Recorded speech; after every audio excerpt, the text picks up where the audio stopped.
আজকে শেয়ার করব ঝাল কেক বা নোনতা কেক, একেবারে মিষ্টি ছাড়া। আমার যে বন্ধুরা মিষ্টি খান না তাদের জন্য এটা পারফেক্ট হবে, আর যারা মিষ্টি খান তারাও খেতে পারবেন। নমস্কার বন্ধুরা, আমি আলপনা সিম্পলের টেস্টিতে আপনাদের সবাইকে স্বাগত। আমার চ্যানেলে নতুন বন্ধু হলে আমার চ্যানেলটিকে সাবস্ক্রাইব করে পাশে থাকার অনুরোধ রইল। অলরেডি যে বন্ধুরা আমার পাশে আছেন তাদেরকে জানাই অসংখ্য ধন্যবাদ। আজকে ঝাল কেক বানাবার জন্য এখানে একটা মিক্সিং বোল নিয়ে নিয়েছি।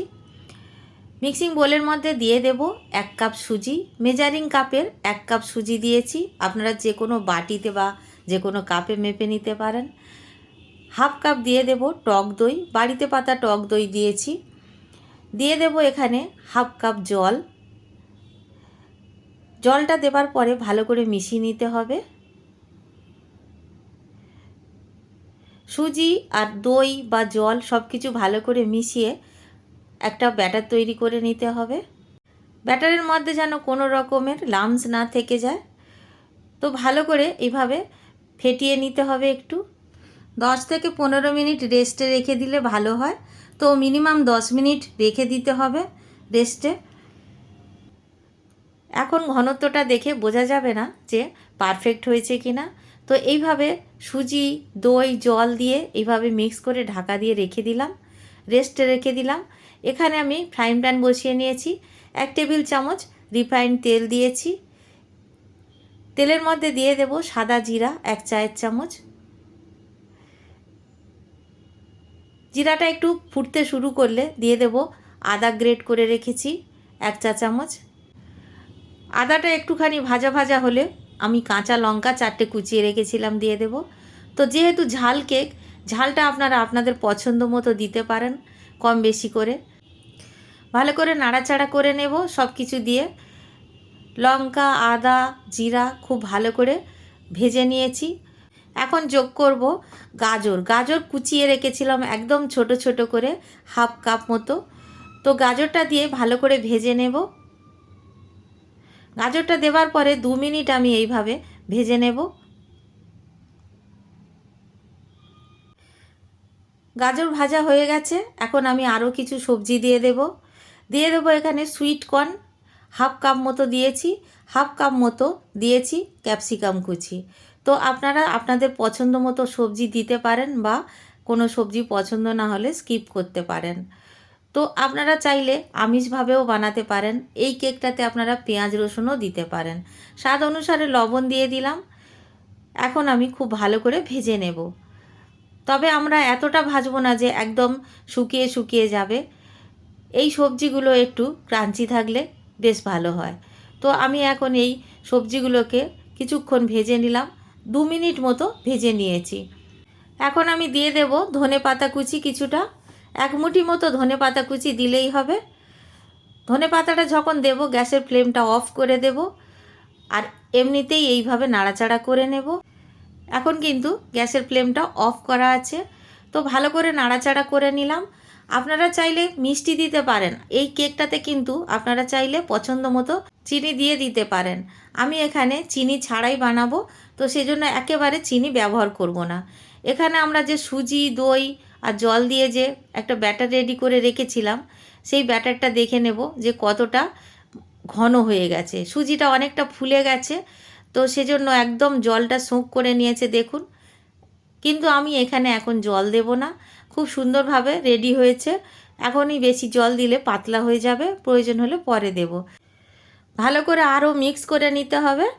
তো মিক্স করে নিয়ে আমি এখানে দিয়ে দেব 1/4 চামচ বেকিং সোডা আর হাফ চামচ বেকিং পাউডার। আমি বেকিং সোডা দিয়েছি তখন ক্যামেরাটা অফ হয়ে গেছে, তো 1/4 চামচ বেকিং সোডা দিয়েছি, হাফ চামচ বেকিং পাউডার দিয়েছি। পাউডারটা যতটা দেব বেকিং পাউডার তার হাফটা দিতে হবে বেকিং সোডা। তো অল্প একটু জল দিয়ে দিলাম 1 টেবিল চামচ মতো, দিয়ে ভালো করে আবার মিশিয়ে নেব।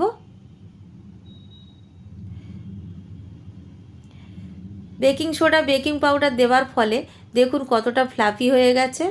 তো এই রকম ফ্লাফি হয়ে যাবে। কিছুটা মিক্স করে নেবার পরে এখন আমি দিয়ে দেব সবজি। যে সবজিটা আমরা ফ্রাই করে রেখেছিলাম সেই সবজিটা দিয়ে দেব। খুবই স্বাস্থ্যকর নাস্তাও বলতে পারেন আর কেকও বলতে পারেন। আপনাদের যেমনটা মনে হবে আপনারা তেমনটা বলতে পারেন। এই খাবারগুলোর কোনো নাম হয় না, জাস্ট নিজেদের মাথার মধ্যে থাকে আর একটা করে বানিয়ে শেয়ার করতে থাকি।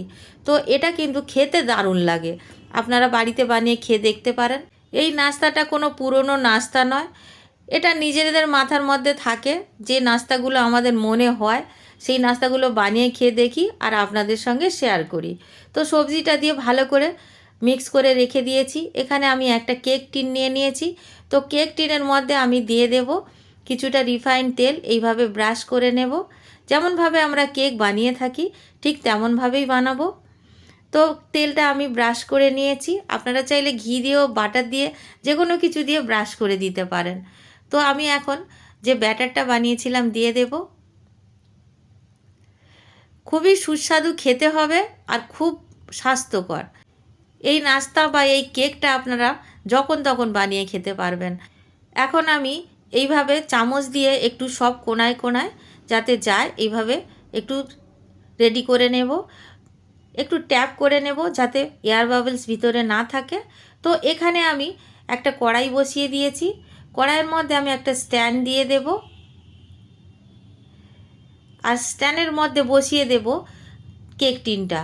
কেক টিনটা এর মধ্যে এইভাবে বসিয়ে দিয়ে ঢাকা দিয়ে 5 মিনিট হাই ফ্লেমে রান্না হতে দেব। আর তারপরে আমরা গ্যাসের ফ্লেমটা লো টু মিডিয়াম আঁচের মাঝামাঝি রেখে দেব। তো এইভাবে আমি 30 মিনিট রেখে দেব। 30 মিনিট পর আমি ফিরে আসছি, কেকটা দেখাবো আপনাদের কেমন হয়েছে। দেখুন কেকটা এইরকম দেখতে হয়েছে। আমি হাত দিয়ে একটু দেখে নেব ওপরটা ঠিক মতন কুকড হয়েছে কি না। তো কুকড হয়ে গেলে আমি ভিতরে একটা স্টিক দিয়ে দেখে নেব। তো খুব সুন্দরভাবে ওপরটা কিন্তু কুকড হয়েছে। তো ভিতরটা দেখার জন্য একটা স্টিক নিয়ে এইভাবে চেক করে নিতে হবে। স্টিক বা ছুরি কিছু একটা দিয়ে এইভাবে চেক করে নিতে হবে। যদি স্টিকের গায়ে কিছু লেগে না থাকে তাহলে বুঝতে হবে আমাদের কেকটা রেডি হয়ে গেছে। তো কেকটার রঙটা যাতে সুন্দর হয় আমি এখানেই রেখে ঠান্ডা করে নিয়েছি। তো গরমে গরমে আরও কিন্তু কেকটা সুন্দর রং হয়ে গেছে। আর 30 মিনিট পর কিন্তু আমি গ্যাসটা অফ করে দিয়েছিলাম। তো দেখুন এখন কত সুন্দর দেখতে হয়েছে আর একদম ঠান্ডা হয়ে গেছে। এখন আমি নামিয়ে নিয়ে ডিমোল্ড করে আপনাদের সঙ্গে ভিডিওটি শেয়ার করব। তো দেখুন বন্ধুরা, এখন আমি ডিমোল্ড করার জন্য সাইডগুলো একটু ছুরি দিয়ে কেটে নেব। তো একদম ঠান্ডা করে নিতে হবে, কিন্তু গরম গরম কাটলে হবে না, ভেঙে যাবে। তো আমি এইভাবে সাইডগুলো একটু আলগা করে নেব। বন্ধুরা ভিডিওটি যদি ভালো লাগে একটা লাইক করে দেবেন। আমার চ্যানেলে নতুন বন্ধু হলে প্লিজ একটা সাবস্ক্রাইব করে দেবেন। সব সাইডগুলোকে এইভাবে আলগা করে নিয়েছি। এখন আমি ডিমোল্ড করে নেব। এইভাবে উল্টিয়ে একটু ট্যাপ করলেই কিন্তু ভালোভাবে বেরিয়ে আসবে। আর দেখুন কত সুন্দর দেখতে হয়েছে। উল্টো দিকটাও আমি আপনাদের দেখিয়ে দিচ্ছি যে উল্টো দিকটাও কেমন দেখতে হয়েছে।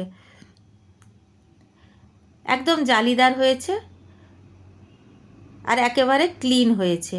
আমি এখন কেকটা কেটে আপনাদের সঙ্গে শেয়ার করব।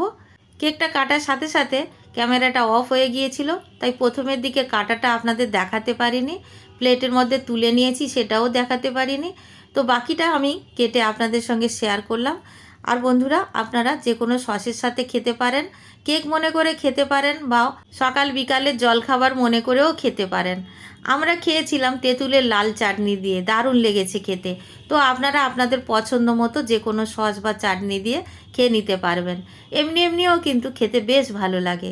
যারা আপনারা স্বাস্থ্যর খেয়াল রাখেন, কম তেল কম মশলার কিছু জলখাবার আপনারা এটা বানিয়ে কিন্তু খেয়ে নিতে পারেন। আর ভিতরটা দেখুন কতটা জালিদার হয়েছে। আমি একটা ভেঙে আপনাদের দেখাচ্ছি, খুবই জালিদার হয়েছে। দেখুন ভিতরটা কতটা নরম হয়েছে। এই রকমই হবে এই নাস্তা বা ঝাল কেক। বাড়িতে বানাবেন, কেমন লাগলো কমেন্ট করে জানাবেন। রেসিপি যদি ভালো লাগে একটা লাইক দিয়ে দেবেন। আমার চ্যানেলে নতুন বন্ধু হলে সাবস্ক্রাইব করতে ভুলবেন না যেন। আজকের এই পর্যন্ত, দেখা হবে পরের ভিডিও নতুন কোনো রেসিপির সঙ্গে। সুস্থ থাকবেন, ধন্যবাদ, নমস্কার।